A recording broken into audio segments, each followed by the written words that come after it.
If the NDP win here in Alberta, I think we all lose. Today we'll talk about exactly why. I'm Sheila Gunn-Reid, and you're watching The Gun Show.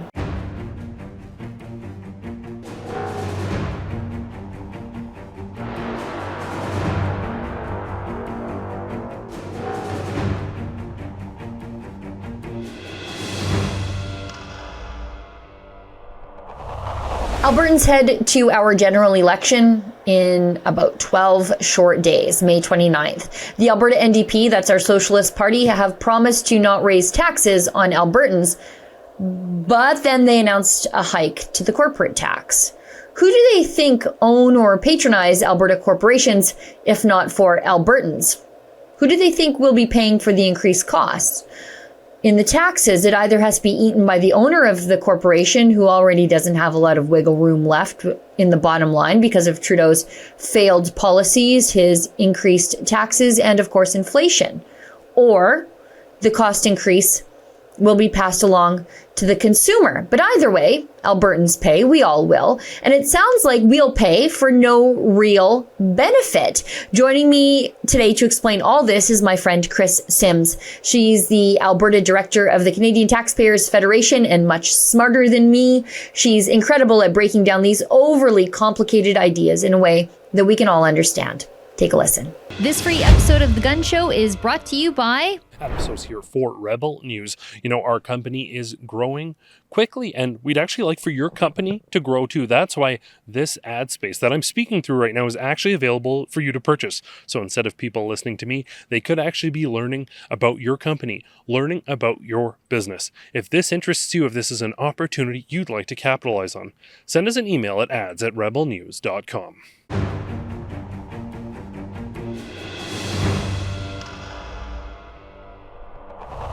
So joining me now is my friend Chris Sims from the Canadian Taxpayers Federation. Chris, I just can't wait till you're on the show again. Every time the show is done, I'm like, when can we have Chris back again? I try to give the viewers a little bit of breathing room because sometimes the things you say, not you personally, are kind of irritating. when you talk about how the government is wasting our money. But we actually have a politician who is proposing something really good. And right now we're in the middle of an election campaign. We're just in the home stretch. And the United Conservatives are proposing a Taxpayer Protection Act. Tell us about this. Yeah, this is really important, and it would be a game changer for all Albertans. So right now here in Alberta, we have a law on the books that is called the Taxpayer Protection Act. Some of you might have noticed that we don't have a PST. There's no provincial sales tax here in Alberta, which is why it's called the Alberta Advantage. Now, what the UCP is proposing is that they would then expand the Taxpayer Protection Act to include any personal income tax increases. So in layman's terms, they're saying that they're going to tie their own hands as the government and say, we cannot increase your income taxes. We're going to enshrine it in law. Now, I can hear some folks saying, yeah, well, they can just change the law. Yeah, technically they could, but they'd open themselves up to a whole heck of a lot of embarrassment and shame and scorn from some folks in the field if they did something like that. So again, this is why a PST is often referred to as political suicide in Alberta. I don't like that term because it's nasty, but that is why that's called that. And it's because they would have to open up or scrap this law and then hike taxes. So what the UCP is saying is, hey, you know what that Taxpayer Protection Act does for no PST? Let's enshrine no income tax hikes with that as well. So we're super stoked about that. Yeah, and, you know, you talk about something that actually has happened in the past. So in Alberta, we used to have a law, and we sort of do again, that prevented the government from deficit spending. And then the former progressive conservative government, I think in part it led to their downfall. They scrapped that. They started deficit spending and Alberta started to not be that place of opportunity, and it sort of sank the Alberta Advantage. And I think it contributed to their very quick demise after 4 decades in power. Yeah, I think it did too. And for folks who are saying, oh, well, it doesn't matter. It does matter. Nothing is carved in stone. We cannot get inside their brains and alter them forever, but we can at least put up a fight. Right? As taxpayers, as citizens, as voters, we can say, you know what? We're not going to make this easy for you. And so things like balanced budget legislation, which they're also wanting to do, they passed a law. So during the last budget back in February, feels like a million years ago. I know. They passed a law saying, hey, in future, this is going to be balanced budget legislation, meaning they can't run a deficit unless they're in a massive, big hullabaloo crisis. They also, this is key. They must hold future spending increases to the rate of inflation and population growth. This is huge. This is something that the Taxpayers Federation has been pushing for since like the 90s. Like the Backstreet Boys were topping the charts back when we were first pushing this, Yeah. okay? And so they're saying that they want to keep all of these major promises. And for folks who are saying, well, we can't hold them to it, we can. We can make it really hard for them. So yes, the government could grab the wheel and go for the exit ramp, but boy, oh boy, we're going to be putting rumble strips and, speed bumps and maybe a couple of those big sawhorses right in front of them. So that we're going to make it really hard for them to break these promises. And so this is what makes the Alberta advantage a real thing, of keeping taxes low and keeping spending restrained in seeing these promises. And we're seeing them come from the UCP, and we're really happy to see it. Yeah, and I think it speaks to the philosophy of the current government and the United Conservative Party. And I think this comes directly from the Premier's office, is that there's a philosophy of responsibility, fiduciary duty to the people who are paying the bills, and that's us. But also that so often we see governments who pass laws to restrain the behaviors of the citizenry. This is a government that has passed two major laws, or considering the second one as a campaign promise, restraining themselves. Restraining the size and scope of government as opposed to restraining the freedom of the citizens. And I think that's a real philosophical difference between the United Conservatives and I think probably almost every major political party in the entire country at this point. Yeah, and I agree. I think it's largely, my gut's telling me it's largely coming from the Premier's office as well. I've spoken with Premier Smith many times on the air, both, as a CTF person or a media person. And I've also spoken to her more casually and privately. And this is something that she's talked about, like openly, like it's a fun topic for her.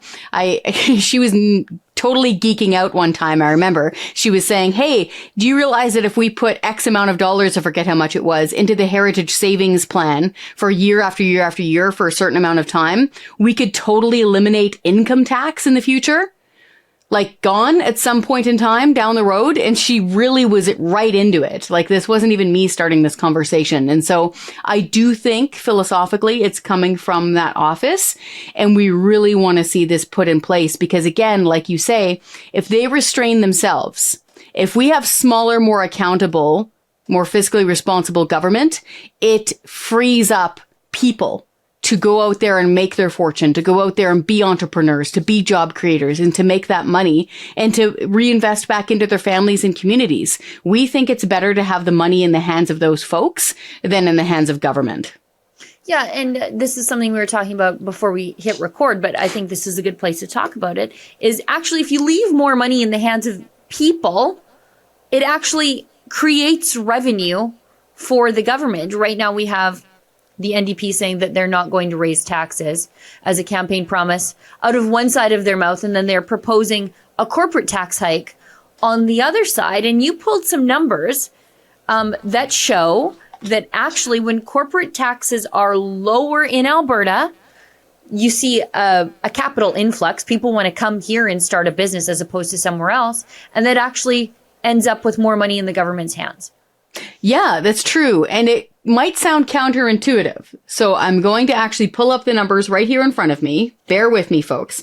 So when we have a lower corporate tax rate, we have at this point 8% corporate tax rate. So this means all of those businesses that aren't small businesses, which is a lot of businesses in Alberta, we have an 8% corporate tax rate. We are pulling in about $6.4 billion for this fiscal year. Okay, 8% pulling in 6.4. Back when the rate was 12%, so it was higher, we were only pulling in $4.8 billion per year. So again, with a lower corporate tax rate, the government is actually pulling in more revenue. There's more stuff going into that pot with the lower rate. With the higher rate, there's less. And so it's might sound counterintuitive, but this is why we're really concerned about this announcement coming from NDP leader and former Premier Rachel Notley. Because if you do that kind of a huge tax hike, you're really running a risk there of scaring off the businesses and entrepreneurs and job creators that are flocking here. You're acting as a scarecrow to that flock of people. Yeah. It seems counterintuitive, but when you think about it, it's really not. You want people to move here and start a business. You want people who are thinking about starting businesses to start a business. You want people to spend the money that they didn't have to give to the government in taxes into the economy, to buy a pickup, to buy tools, to hire people who then spend money into the economy. It makes perfect sense that if you leave the money in the hands of the people, it creates an economic superheated furnace that we have seen here in Alberta. I'm happy for us to be sort of returning back to that, but leave it to a socialist to not understand that. This is it. And this is where it gets so frustrating because they'll turn around and say something good like, hey, let's make the small business tax rate 0. Great. That's good. And it's actually would match Saskatchewan right now. They're on track to increase it in June, I think last I heard. But right now, as of right now, Saskatchewan has a 0% small business tax. But here's the catch. By making that 0 and then hiking the corporate business tax, it's basically telling entrepreneurs, oh, sure, come here, do your thing, but don't you get successful. The moment you start climbing that ladder and you start increasing your wealth and you start hiring people, all this good stuff, and you get bigger and better and, stronger, we're going to nail you with higher taxes. It's wrong. It's totally wrong. They shouldn't say that to people who are creating jobs and creating wealth. And again, it speaks to, it's almost a lack of understanding. It must be. Why else would they say on one side, oh, we're going to reduce this down to 0. But on the other side, don't you get too big or successful or we're going to hit you with this baseball bat. And which is why we said to them, folks, just keep the corporate tax rate where it is. 8% is nice and low. Keep in mind, you're not just competing with British Columbia and Saskatchewan. In some cases, depending on the industry or corporation, you're competing with all of North America in most cases. North Dakota. Yeah, exactly. Bingo. And so this is where we're saying hiking taxes, really bad plan. And also, I haven't had a chance to look right into their data, and so I will. But as of right now, for the NDP, I'm not seeing matching pledges like balanced budget legislation. I'm not seeing a firm debt repayment plan, which we're seeing with the UCP, which is now in law. I'm not seeing a promise to keep the fuel tax suspended. Right? Right now, we have no Alberta fuel tax. We're saving 13 cents per liter. We have some of the lowest gas prices in all of Canada because we have the lowest taxes in all of Canada. I'm not seeing their documents saying, hey, yeah, we're right on board with that. So I'm really leery about the spending and potential tax hikes here. Yeah, and I think in Rachel Notley's announcement to raise the corporate tax rate, I think it presumes a certain amount of, you might say lack of knowledge, but I would say bigotry against the business community, because she's presuming that corporations are all Walmart or all Amazon, as opposed to the majority of people who work in the oil patch are contractors. With their own tools and their own corporation and their own equipment, their own pickup trucks, their own insurance. It might be one guy. It might be his wife. A lot of farms, family farms, are structured as corporations for tax reasons, for inheritance reasons. There's a whole host of reasons why somebody might do that. How they pay their kids, how they pay for their kids' school. People are really creative about how they structure their businesses. And it's not all Amazons and Walmart and big, enormous, faceless corporations. Corporations might just be your neighbor fixing small machinery in his garage for a living. And it's just the little guys. It's our friends and neighbors. And I think the people on the other side of the argument who so often just generally work for government, they don't really understand that. They don't. And it even, to take it a step further, right? Visualize. So I'm here in Lethbridge. And I absolutely love it here. Thank you for taking me in from BC. I feel like I have to tell you that every time I talk to you. So I'm here in Lethbridge. You drive just outside of the residential area and you go into like the industrial area. They're cheek to jowl with these major companies and industries that are literally building and feeding this province. Yeah. So you could have something like a manufacturer of like a grain silo, right? Or a truck and trailer fabricator that is doing major welding because they're hauling livestock, they're hauling feed. All of these things are quite likely corporations, and quite likely they employ lots of people, even something as simple as concrete. I was speaking with one of the guys who heads up a major concrete company at a movie premiere last night on Aaron Gunn's latest documentary. We went to it, the opening here with the mayor in Lethbridge, and I met up with one of the guys there who basically runs the concrete supply here in southern Alberta. Like, you can't build stuff unless you have a strong foundation. And that's literally building the province. So are they going to then turn around and nail him with a higher tax rate? Why? If you're taking in more money, more revenue with a lower corporate tax rate, why lash out and increase it? Like, if your end game is to get more revenue to, I don't know, help more people, whatever their thinking is, why then turn around and hike this tax? And so, again, I think it is a misunderstanding of this almost caricature level, like Monopoly man twirling his mustache, running Scrooge Walmart. McDuck. Yeah. Scrooge McDuck, I love it. Exactly. Diving through all of his money coins. Yeah. It's not, there's maybe 3 people like that. Other than them, there's a whole lot of people that you would probably recognize as your neighbor who would pay a corporate tax rate. Yeah. It's, I don't know. It's just odd. I just don't understand. Like, as you say, if you're taking more money with the tax rate the way it is, why would you tinker with that except for a philosophical disagreement, that doesn't align with the facts, that you think money is best served in the hands of government deciding what to do with it, as opposed to the people who created the wealth themselves. Exactly. I wanted to ask you, do you believe the NDP when they say that they're not going to raise taxes on normal people? I don't believe them because they gave us a carbon tax in 2015 after never campaigning on it. And then they said, but it's not a tax, Sheila, it's a levy. It's so much different. Yeah, it's my favorite. So my kids would say that that's sus.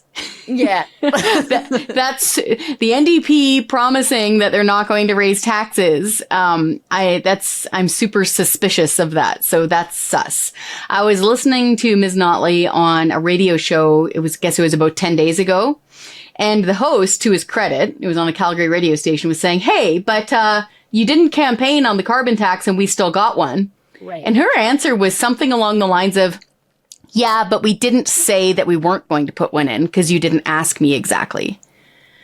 So this is where they might think in their comms shop, and this goes for all politicians, they might think in their communications shop that they're being really cute, like super clever. Mm-hmm. The former leader of the federal Conservative Party, and I stress the former, Aaron O'Toole, thought they were being super cute by signing our pledge to say, I will never, ever, ever impose a carbon tax and I will scrap the carbon tax, blah, blah, blah. They thought they were clever when they said, oh, well, it's not a tax, it's a levy, and you get all these green points and McBucks and what. Normal people can't stand politicians, and this is why. Yeah. Because they're twisting language and they are trying to get away with something as important as hiking taxes on your everyday life, like a carbon tax, while saying they're not doing so. People aren't, they're not naive. They know when their costs are going up. They don't care what they're calling it. And so exactly based on the same thing, because of the surprise Alberta carbon tax, I am very suspicious when I hear we won't raise taxes. Yeah. I'm also really kind of scratching my head over her pledge, because she said this during the same radio interview, over her pledge to balance the budget, like throughout the 4-year term. I don't know how they're plotting that, because they had 4 deficit budgets when they were in. Right. 4. So you're 0 for 4 on balancing the budget. Now I can hear people saying, oh, they had softer oil prices. Yeah, well, I agree. But the UCP also had this COVID mess, right? There's plenty of pain to go around. Okay. We get it. Lots of excuses, blah, blah, blah. But just looking, 0 for 4. So I might tell you, Sheila, that I could score a hat trick. Easy. But I can't skate. So the chances aren't 0, but they're near 0. Yeah. So when I hear them saying, yeah, we're going to balance the budget, no problem. When I look at their record in government, they've never done it. Now, to be fair, the UCP had 2 deficits too, but they also had 2 surpluses. Yeah. So they're 2 and 2. NDP is 0 for 4. Well, and not only did the NDP have a nothing but deficit spending, but multiple credit downgrades, multiple credit downgrades. And, further to your point, now just sort of walking back to the corporate tax rate hike that the NDP are proposing, that also is a tax hike on everybody. Because do we really think that these corporations are just going to eat a tax hike? They're going to pass it to the consumer. Of course, they don't have a lot of wiggle room in their bottom line. So when you go to have your vehicle fixed at the local mechanic, the rates are going to go up because he can't eat that cost. You have to. Because the money has to come from somewhere.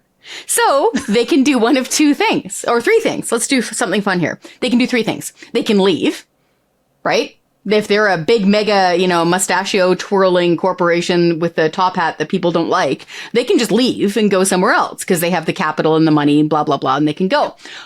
They can lay people off. So they can save money on payroll, or they can increase the costs of the stuff. So whatever they're selling, it could be, I don't know, internet access. It could be that feed, that grain silo I was talking about. It could be, the folks, who are manufacturing, the trailers for our trucks, whatever it is. They could pass that cost on with that widget. And again, this is something that they just seem to not understand. And this is going to sound snotty, and I'm not trying to be snotty because the title of it is a little bit off-putting.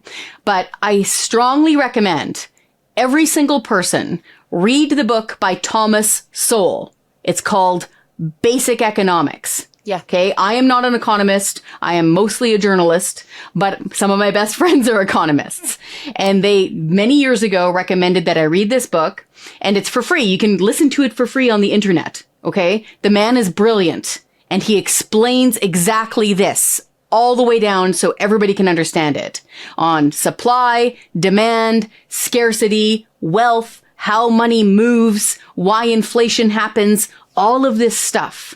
And so I just truly am concerned when I hear a leader and a politician saying something like, we're going to drop the small business tax rate down to 0, but turn around and nuke you with a huge tax hike on the other side if you become too successful. So we have to keep all of this in mind when we're assessing each of the parties' platforms. Now, to be fair, the UCP hasn't put out their costed platform yet, whatever they would call that. I think it's coming out next week. But apparently, they already passed so much economic legislation during the budget that, again, a lot of it got lost. So spending restraint, debt repayment, savings account, too. A lot of people didn't notice that. And balanced budget legislation. Like, these are major things. Now, before I let you go, although we're already over. Sorry. No, I'm great. I just don't want to take up your whole day. I could, obviously. But I wanted to talk to you about, and it's not something that I asked you about off camera. So if you don't have an opinion, or if Taxpayers Federation doesn't really have an opinion, that's great. But I see that the NDP and the unions are attacking the UCP pledge to maintain funding for private and charter schools. And for me, that I realize why the NDP is doing it. They believe all things should be under the purview of big government, and all teachers should work for the government. But as a taxpayer, I look at that and I say, okay, well, parents who send their kids to private or charter schools, they are also taxpayers. They pay education tax as a portion of their property tax. And those schools actually operate cheaper. They save about 30% out of the bottom line. They provide, I think we can all agree, excellent education, excellent choice to parents whose kids, parents who are maybe seeking a parochial education or religious education for their kids, or, the charter schools, the military schools, the hockey academies. They're doing it at 70% of what the public system does. And I think they're seeing far better outcomes. And just a little known fact in all of that is that parents who send their kids to these schools are by and large not wealthy. Actually, I think they're actually under the average income. It's just a choice that they're choosing to make. So does the Taxpayer Federation do you guys have a view on this? Are you pro private education? Like, what's the view on that? For me, I think more choice the better, and that's what makes Alberta great. We have one of the most diverse education systems for our students and our families. Where are you guys on that? We're pretty much on the same page as you. We want to see more choice. Generally speaking, just from like 30,000 feet, it does save money. So that's number one. The other part of our mandate is lower taxes, less waste, and more accountable government. Before that, it's smaller, in brackets, smaller, more accountable government, because the vast majority of our supporters want more freedom, more independence, more autonomy. And right now, the way the system works, according to these experts that I've listened to here in Alberta, is that the money follows the child. Yes. So that, say you want to put your kid in a charter school, the money will follow your kid into that charter school. Okay. They still have to abide, obviously, by all the same rules of the province, right? They can't, start teaching them crazy stuff. But what a lot of people don't seem to know is that, number one, the money follows the kid.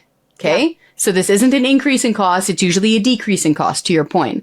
Number two, most charter schools actually have to find a geographical, physical location in older buildings. Yep. Like they're finding unused buildings that are sitting there otherwise vacant and using them in a very efficient way.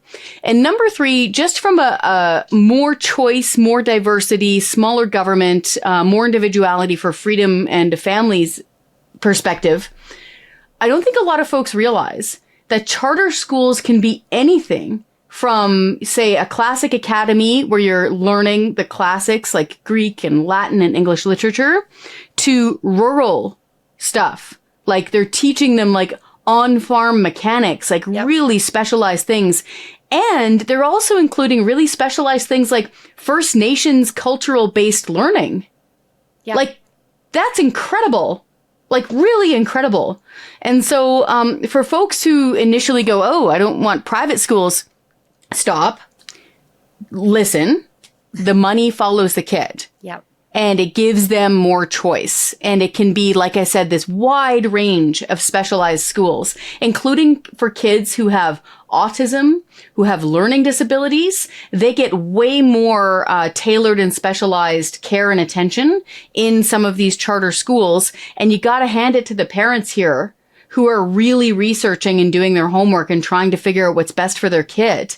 And so, yeah, number one, from everything we can tell, it looks like it's saving money.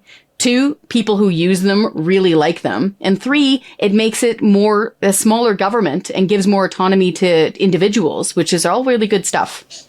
Yeah, it's odd that the people who won't shut up about diversity being their strength, wanting to shoehorn other people's kids into cookie cutter schools where they may or may not thrive. Yeah, I think most of the time, maybe this is my naivete coming in, I think people often don't know what they don't know. Yeah. And I think much of the time they just hear something like, rich private school, and then they stop listening or they don't know. Yep. Yep. If you sit down and explain, like we just did, the wide variety of what you can pick for these schools and the benefit for some of these kids, I think you'd capture a lot more hearts and minds. And so I think most of the time people don't know what they don't know. Yeah, that was one of the most shocking statistics for me that I saw is, I have relatives who send their kids to private religious schools, not separate as we have with the Catholic system here. Yeah. They're not rich by any means. And so I dug down into the Fraser Institute data, and they do some really great research on this. And They're the best actually on this. Yep. the income of these families is below the average. It's just something that they are choosing for their kids. And so there's this stigma that says, like you're just wealthy people. This is like their pet thing, is that they want their separate system where they don't have to be near your icky snot-nosed kids. And that's not it at all. It's not it at all. No, especially here in Alberta, it's not it at all. I have been at the, private schools, for example, exist in downtown Ottawa. Yeah. Right? Where people from Rockcliffe and the Glebe are sending their kids to these schools. And in some cases, the tuition rivals that of university for like a 9-year-old. And they're in prep school to become, deputy ministers of the crown forever and be bureaucrats forever, or international famous lawyers or whatever they do. That's largely not the case here. When we're talking charter schools in Alberta, we're talking exactly what you were just describing. Yeah, and I think it provides opportunities to kids to have access to specialized education that suits their needs in a way that is not available in the rest of the country. And if you want kids who are vulnerable to have the same level of education and opportunities as kids who are wealthy, I think Alberta's system is probably the best case scenario in this country. And I don't think we should tinker with it the way the NDP would like us to do. Chris, I want to ask you before I let you go, predictions for Election Day. We're hurtling headlong towards it. I honestly, I have had people explain polling to me. And to me, it just kind of, have you seen that Beautiful Mind where Russell Crowe is backing up and there's all these numbers and stuff going around? So I can do percentages for you. I can rip through a budget real quick and figure it out for you. As far as polling goes, there's so many variabilities. How big is the sample size? Where did they ask? They sampling? Yeah. Exactly. Who's answering the phone? Who typically still has a landline? How old are they? There's a million things going on there. I will put it this way. I think obviously the cliche is the big poll that matters is Election Day. My feeling is that it's close. Right? So I'm here in Lethbridge and that's kind of a swing riding. My feeling is that it's close. My feeling also, though, is that people are more engaged. So I don't know if that's different because I'm from BC and people in Alberta are just more engaged people. That may be it. Yep. Right? But I am hearing people talk about it. I'm seeing a lot of signs in our neighborhood. It is obviously all through the airwaves. I think it's too close to call, honestly. And I think that both teams had better get their ground game going, and their door knocking teams had better be working almost round the clock, sun up to sundown. They got to be out there on the doors, and it's not guaranteed. I think personally, it's too close to call. I think it is a lot closer than it should be. And I remain optimistic that Albertans are not going to fall into some sort of collective madness the way they did in 2015. And I think Calgary is going to save us from ourselves, I think. At the end of the day, I think folks really need to look at what's important to them. Mm-hmm. And if affordability is important to them, they need to realize that that doesn't mean that the government promises you a bunch of free programs. Okay? Because it's not free. You're going to pay for it. You're either going to pay for it directly with a tax increase, or you're going to pay and your grandkids are going to pay because we're going to hurtle even deeper into debt and we're going to be spending billions of dollars per year on our interest payments on the provincial debt, and we're going to get credit downgrades. So if affordability is your thing, look to people who are saying we are going to lower your taxes and guarantee to lower them. And again, the NDP could come out tomorrow and match those promises. Nothing is stopping them from confirming that they will match all those same promises. Kids, listen to your auntie, Chris. Everybody. Yes, please. Chris, tell us how people can get involved in the Canadian Taxpayers Federation. You guys do great work. You don't take any money from any level of government, and you advocate for the normals out there against the behemoth of government. So how do people help you, and how do they help you help them? Awesome. Well, you can go to our website, taxpayer.com, and the first thing you should do is click on the petitions page. And the reason why you should do that is because we got something there for everybody. If your thing is to cancel the gun grab, we have a petition. If you want to defund the CBC and stop giving the media government money, you should sign that petition. We have all like scrap the carbon tax. Whatever your thing is, sign that corresponding petition, and now you're part of our standing army. So that means anytime this issue comes up, we're going to send you an email blast saying, everybody phone the minister right now. It's like critical mass. Also on our website, there's really good tips on how to start your own ratepayers organization. Because if you're loud and you're noisy, you're pushing back and you're not letting politicians getting away with wasting your money. So go to our website, taxpayer.com. It's a huge wealth of resources for anybody who wants lower taxes, less waste, and smaller, more accountable government. Chris, thanks so much for coming on the show. I'm sure we'll have you back on again after the election to either celebrate or plot for the future. Build our bunkers together. I'll get my canning ready. And yeah, me too. And we'll talk very, very soon. Thanks so much. You bet. This free episode of The Gun Show is brought to you by my mug.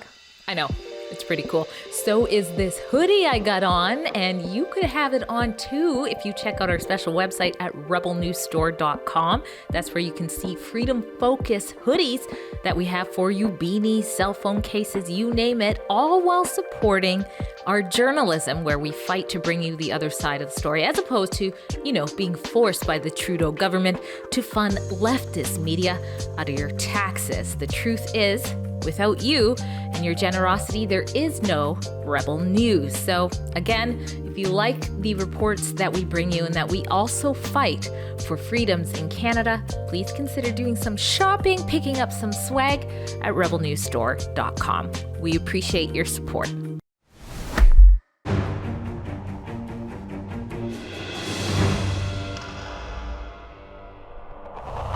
Well, friends, we've come to the portion of the show where we invite your viewer feedback for better or for worse. Today is, I guess, for worse, if you care. I'm not sure that I do. I leave you my email address right now. It's sheila@rebelnews.com. And like I said, I invite your viewer feedback because without you, there is no Rebel News. We rely on you and what you think about the work that we're doing.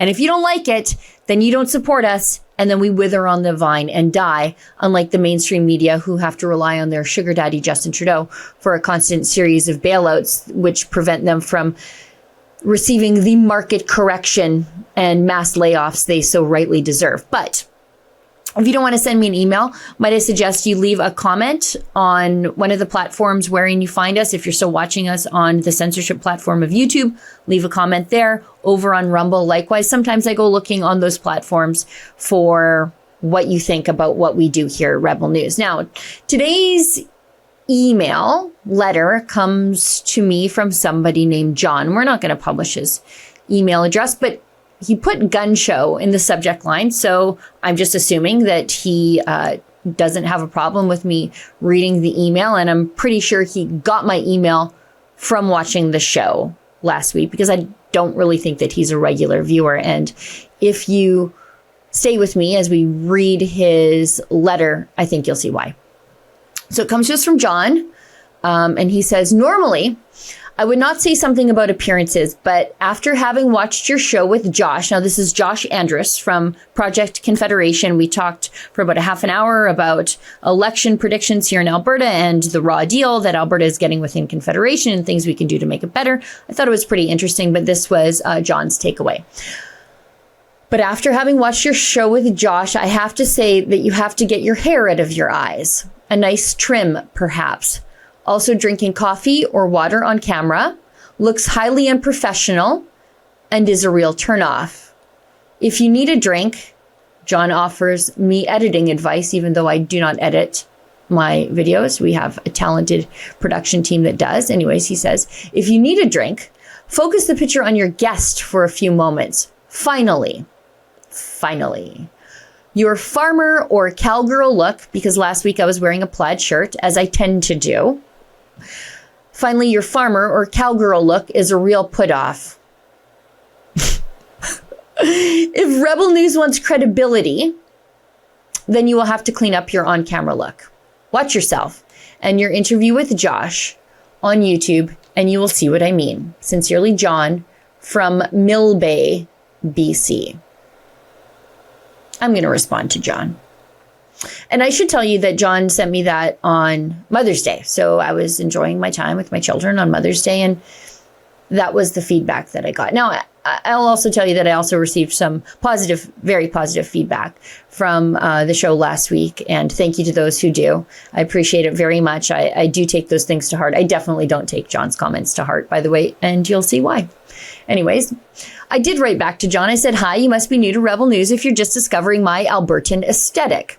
I'm quite literally a farmer, in case you're wondering, to be frank, and that's what I'm paid to be. I've received far more compliments about my authenticity and my appearance over the last 8 years at Rebel News than busybody complaints. But I recognize that I'm not for everyone. That's okay. Maybe Rachel Gilmore is more your speed. Everyone has a type. I'm not yours. I'll do my best to survive this disappointment. However, it's a shame that my curly hair, and I should point out to you that it is naturally curly. This is the hair my father gave me. That my curly hair, my dry throat, and my modest shirt, as I said last week, I was wearing a plaid shirt, again, as I tend to do, were your takeaways from a 30-minute, wide-ranging, thought-provoking, somewhat funny, and rather engaging interview with Josh Andrus. I should inform you that it is a personal policy that I will not be accepting criticisms about my appearance from somebody who does not attach at least 3 candid, full-body photos to their email wherein they meticulously break down my on-camera presence. And I should actually suggest that if you are going to send me an email like this, friends at home, I want an audition tape too, because I really want to see how you interact with the camera just before I take those criticisms to heart. If I were a leftist woman, I would be decrying the misogyny of all of this, but I'm not, so I don't take it personally. Thanks for taking the time to write in on this beautiful Mother's Day. I hope the women in your life rise to your high standards. I can tell that you're a man of exacting tastes. Sincerely, Sheila Gunn Reid, Editor-in-Chief, Rebel News Network, and I forgot to add, 2022 Viewers' Choice Award winner. P.S. Next time, try the free podcast if looking at me is too distracting. Well, friends, and everybody else who thinks that they're going to feel as confident as John is to hit send on that email, think twice. Just think twice. Anyway, thanks everybody for tuning in. And thank you to everybody who works behind the scenes in the studio in Toronto and at their desks around the country. They work very hard to bring you all the shows you see here on Rebel News so that our content is there for you to watch when you're ready to click on it. Let's make sure that we vote wisely, Albertans, in the upcoming election. Calgary, you know what to do. Save us from ourselves. Edmonton, all hope is lost there. Edmonton, if you are a conservative in Edmonton, I'm just so sorry that you're still there. Maybe consider a suburb. And as always, friends, remember, don't let the government tell you that you've had too much to think.